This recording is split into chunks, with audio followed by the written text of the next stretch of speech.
வணக்கம் தலைமைகளே. புதிய கட்சி ஆட்சிக்கு வந்திருக்கு. புதிய முதல்வராக வந்திருக்கிறார்.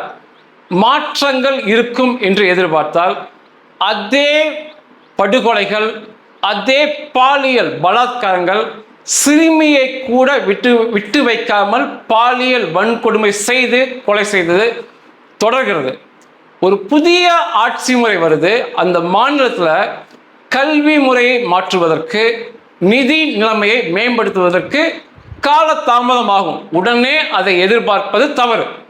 ஆனால் இந்த படுகொலைகளை, இந்த பாலியல் வன்முறைகளை நிச்சயமாக நிறுத்த வேண்டும். கடுமையான தண்டனையை கொடுத்திருக்க வேண்டும். ஆனால் பழைய ஆட்சியில் என்ன பண்ணாங்களோ அதே தான் இப்பவும் தொடருது. அதே முறைகள் தான். அதே போல மக்கள் மத்தியில் இது தாவேகா கட்சிக்கு ஆதரவானவர்கள் இதற்கு முட்டு கொடுப்பதையும் திமுக அதிமுக கட்சியினர் கடுமையாக கண்டிப்பதை பார்க்க முடியுது. இதே தான் பழைய ஆட்சியில் தொடர்ந்துச்சு. இதை தாண்டி முதல்வர் கண்டித்தார், முதல்வர் கண்டனம் தெரிவித்தார், வருத்தம் தெரிவித்தார், நிதி உதவி அளிக்கப் போகிறார், காவல்துறை உயர் அதிகாரிகள் சம்பவ இடத்துக்கு விரைகிறார்கள், பேட்டி அளிக்கிறார்கள் சொல்லி புளித்த மாவையே, அரைத்த மாவை அப்படியே தான் பண்றாங்களே ஒழிய ஒரு கடுமையான தண்டனை கொடுத்தாங்கன்னா நிச்சயமா இல்லை, மிகப்பெரிய ஏமாற்றத்தை அளிக்கிறது. இந்த படுகொலையை இவர்கள் அணுகும் விதம், இந்த பாலியல் வன்முறையை இவர்கள் அணுகும் விதம் மிகப்பெரிய ஏமாற்றத்தை எனக்கு கொடுக்குது. இதில் இன்னொன்றுக்கு, இந்த சிறுமி பாலியல் வன்கொடுமை செய்து கொலை செய்யப்பட்ட அந்த சிறுமியை இவர்கள்தான் செய்தார்கள் என்று 2 பேரை கைது பண்ணி காமிச்சிருக்காங்க. இவங்க 2 பேர் தான் செய்தாங்களான்னு சொல்லி 100% ஒரு ஆதாரங்களை மக்கள் முன் நிறுத்த தவறி இருக்கிறார்கள் காவல்துறையினர். இவங்க என்ன சொல்றாங்கன்னா, கடைசியா அந்த சிறுமியை சம்பந்தப்பட்ட நபர் அழைத்து சென்றான் பார்த்தோம் அப்படிங்கிறாங்க. அநேக தடவை நான் இருசக்கர வாகனம் செல்லும் போது பள்ளிக்கு செல்லும் சிறுமிகள் என்கிட்ட லிஃப்ட் கேட்டாங்க, உதவி கேட்டாங்க அப்படின்னா, பள்ளியிலிருந்து வீடு திரும்பும் சிறுமிகள் உதவி கேட்டாங்கன்னா நிச்சயமாக அந்த உதவியை செய்து கொண்டு போய் விடுவேன். ஆனால் கவனமாக இருப்பேன். அந்த சிறுமி பள்ளிக்குள் செல்கிறாள் பார்த்துட்டு தான் நான் போவேன். அதே போல் அந்த சிறுமி வீட்டுக்குள் சென்று விட்டாலும் பார்ப்பேன். பார்த்துட்டு அது உறுதியான பிறகுதான் போவேன். அதனால அழைத்து சென்றான் அப்படின்னு சொல்லி அவன் தான் குற்றவாளின்னு சொல்றதெல்லாம் ஏற்றுக்கொள்ள முடியாத செயல். நீதிமன்றங்கள்ல இதெல்லாம் நிற்கவே நிற்காது. மக்கள் மன்றத்திலேயே நிற்காது. மக்கள் அழுத்தம் கொடுக்குறாங்க, நிர்பந்தம் மிக அதிக அளவு இருக்கு, மக்கள் கொந்தளிக்கிறாங்கன்னு சொன்ன உடனேயே 2 பேரை கைது செய்தது போலதான் இருக்கு. நிச்சயமாக கடுமையான தண்டனை கொடுக்கணும். இன்னைக்கு என்கவுண்டர் பண்றது சட்டத்தில் மிகப்பெரிய சிக்கலாக இருக்கு. இன்றைய நிலைமைக்கு சமூக வலைதளங்கள் அதிகமாக வந்த பிறகு, ரெக்கார்டிங் பண்ணுற ஃபோன் வந்த பிறகு என்கவுண்டர் பண்ணுறது மிகப்பெரிய பிரச்சனையாக இருக்குது, மாட்டிக்கிறாங்க. அதனால் என்கவுண்டர்கள் குறைந்து கொண்டே வந்துட்டுருக்கு. அதில் மாற்றுக்கிறது என்கிட்டையுமே இல்லை. ஆனால் திரும்ப இது போன்று நடக்காதபடி கடுமையான தண்டனையை சட்டப்படியே வாங்கி தரலாம். இதில் மிகப்பெரிய தோல்வி அடைந்தது இவங்க தான் தப்புக்கு காரணம் சொல்லணும்னா தமிழக காவல்துறை தான் 100% நிச்சயமா இந்த கொலைகள் மற்றும் இந்த பாலியல் வன்முறையில் சொல்ல தோணுது. மிக சரியாக கையாண்டார்கள் வழக்குகளை, குற்றவாளிகளை பிடித்து சிறையில் அடைத்தார்கள் என்றால் இப்படி கொள்ளைகள், பாலியல் வன்முறை நடக்காது. இந்த புதிய ஆட்சிக்கு வந்த பிறகு சமீபத்தில் 84 வயது பாட்டி பாலியல் வன்முறைக்கு உள்ளானாங்கன்னு சொல்லி சில மணி நேரம் முன்னால செய்தியை படித்தேன். இன்னும் அது ஊர்ஜிதமாகலை. நான் அந்த பதிவை கொடுக்கறதுக்கு 1 மணி நேரம் முன்னால் பார்த்துட்டு வந்தேன். அது இனிதான் ஊர்ஜிதமாகும். அப்படி ஆக வேண்டாம் என்று நான் விரும்புகிறேன். ஆனால் ஊர்ஜிதமான செய்தி என்று பார்த்தால் ஒரு சிறுமி கொடூரமாக கொல்லப்பட்டிருக்கா. பாலியல் வன்முறை செய்து ஒரு சாவு வீட்டில் பாடும் பாடகர்கள், கானா பாடகர்கள் 2 பேர் வீடு ஏறி வீட்டுக்குள்ள பூந்து வெட்டி கொலை செய்யப்பட்டிருக்காங்க. ஒரு பள்ளியில் படிக்கும் மாணவன் சக மாணவர்களால் கொடூரமாக கொல்லப்பட்டிருக்கான். இதை தாண்டி படுகொலைகள் நடந்துட்டு இருக்கு. இதில் காவல்துறைக்கு தான் சம்பந்தம்.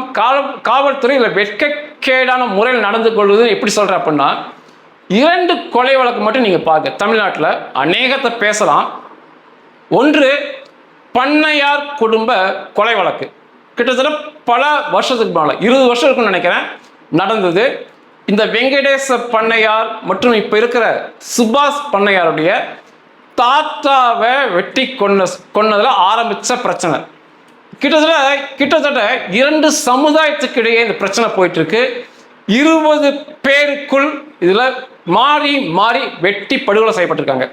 இதில் ஒரு பெண்ணோட தலையை துண்டிச்சு தனியாக கொண்டு போய் வச்ச சம்பவம் இருக்கு. இன்னொரு ஆணை தலையை துண்டிச்ச சம்பவம் இருக்கு. இன்னொரு ஆணை காவல்துறையினர் அழைத்து வரும்போது காவல்துறையினர் மீறி கொலை செய்த சம்பவம்லாம் இந்த பண்ணையார் குடும்ப பிரச்சனைகள் இருக்கு.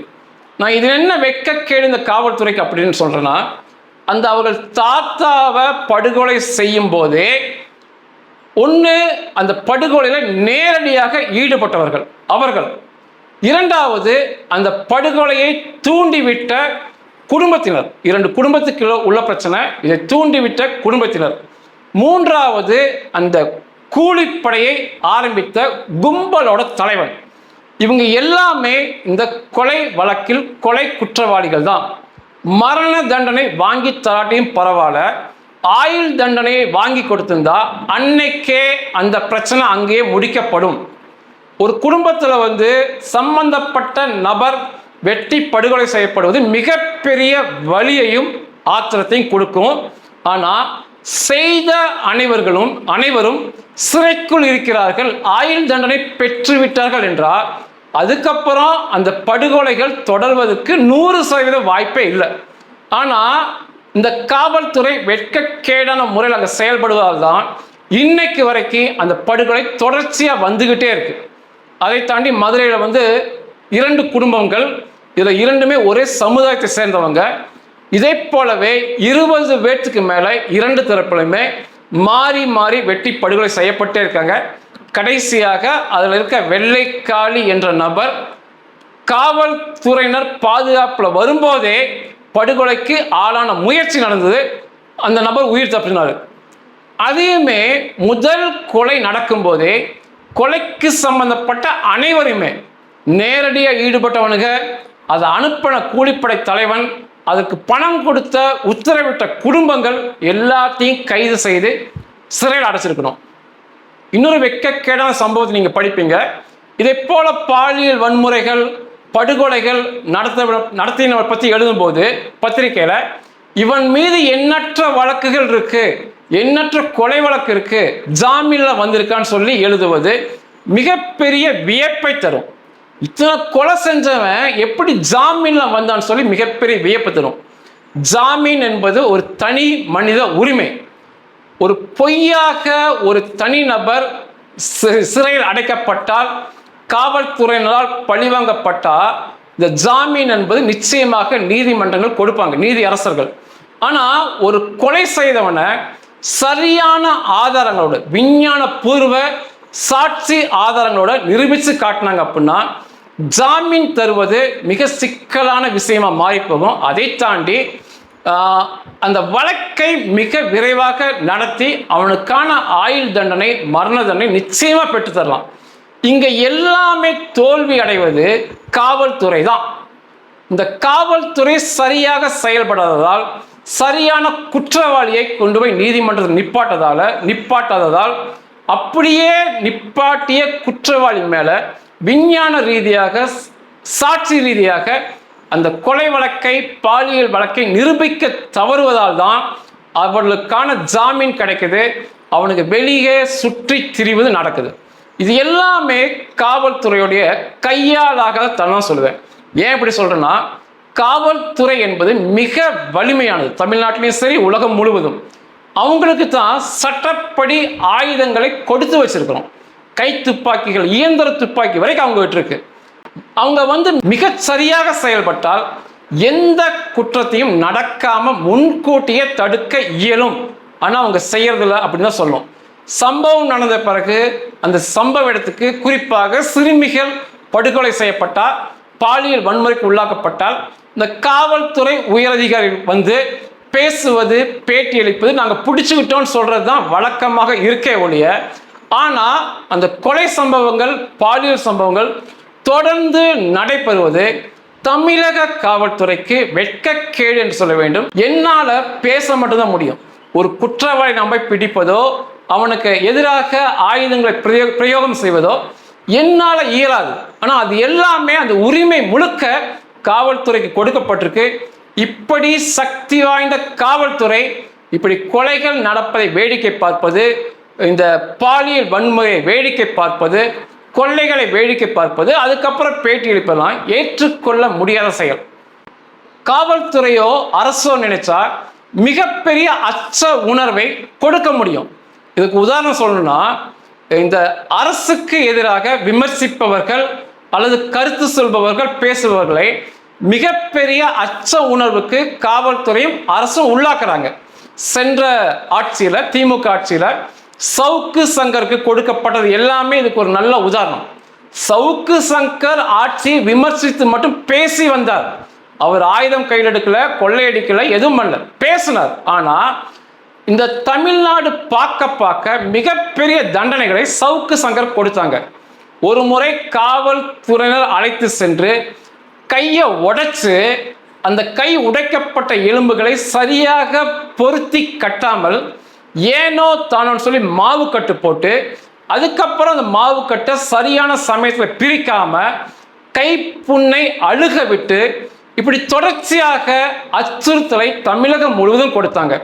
ஒவ்வொரு முறையும் சவுக்கு சங்கர் நீதிமன்றத்துக்கு சென்றுதான் ஒவ்வொரு உத்தரவையும் பெற்று மருத்துவமனையில் போய் கையை கட்டினது, அதுக்கப்புறம் அந்த கட்டை பிரிச்சது எல்லாமே நீதிமன்ற அனுமதி பெற்று தான் செஞ்சார்.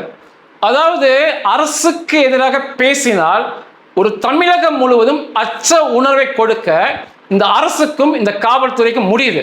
ஆனால் ஒரு கொலை, கொடூரமாக கொலை நடக்குது, கொடூரமாக சிறுமிகள் பாலியல் வன்முறைக்கு உட்படுறாங்க, கொலை செய்யப்படுறாங்க. அவர்களுக்கு எதிரான அச்ச உணர்வை கொடுக்க அரசுகளும் காவல்துறையும் தவறிவிட்டு தான் சொல்லுவேன். ஒவ்வொரு வழியுமே நமக்கு வந்தால் மட்டுமே புரியும். நம்ம வீட்டில் ஒரு 10 வயது சிறுமி இவ்வளோ கொடுமைக்கு ஆளானா தான் அந்த வழி நமக்கு புரியும். நம்ம வீட்டு ஆட்கள் இப்படி படுகொலைக்கு ஆளானாத்தான் அந்த வழிகள் புரியும். நிச்சயமாக இனிமேலாவது இதை போன்ற சம்பவங்கள் நடக்கக்கூடாது. நான் உங்களுக்கு சவால் விட்டே சொல்றேன்.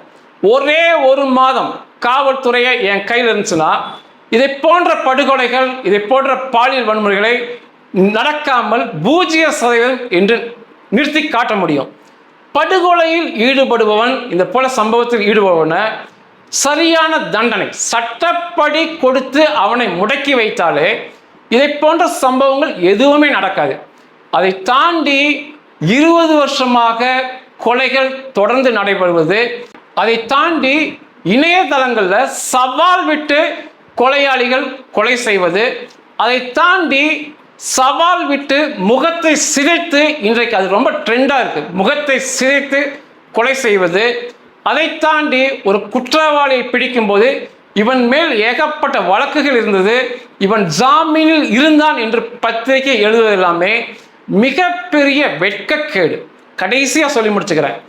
அரசுக்கு எதிராக பேசினால், எழுதினால் என்ன வேணாம் பண்ணுவோன்னு சொல்லி அச்ச உணர்வை மொத்த மக்களுக்கும் கொடுக்க தெரிந்த இந்த அரசுக்கும் காவல்துறைக்கும் அதைவிட மிகப்பெரிய அச்ச உணர்வை கொலையாளிகளுக்கும் பாலியல் பெண்ணை தொடுபவனுக்கும் கொடுக்க தெரிய வேண்டும்.